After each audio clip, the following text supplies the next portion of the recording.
Je tenais, au nom de la France, à être présent à Erevan en ce 24 avril 2015 pour marquer le centenaire du génocide.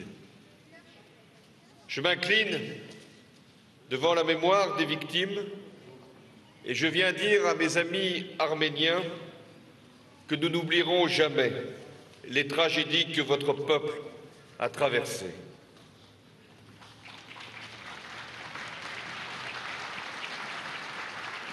Il y a 100 ans, une haine destructrice a voulu exterminer une population parce qu'elle était arménienne.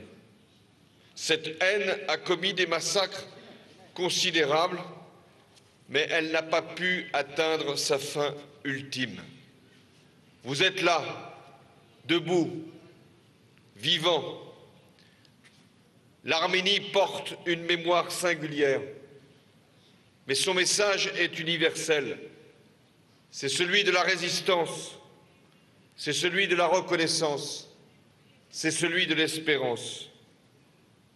Le génocide a commencé, comme tous les massacres, par une rafle d'intellectuels. Dans la nuit du 23 au 24 avril 1915, à Constantinople, ils ont été arrêtés et suppliciés.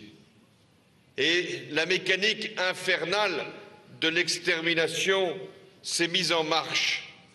Déplacements forcés, déportations massives, exécutions sommaires et abandon des plus fragiles dans le désert, pour finir avec les camps de concentration.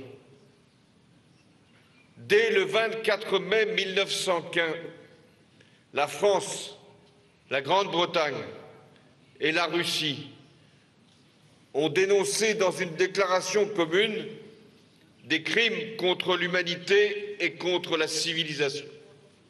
C'était la première fois que les mots « crimes contre l'humanité » et contre la civilisation étaient prononcés, et ces mots-là l'ont été pour dénoncer le génocide arménien.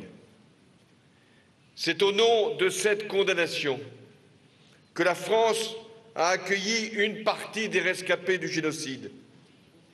Ces naufragés sont arrivés en France avec comme seul bagage la tragédie qu'ils avaient vécue.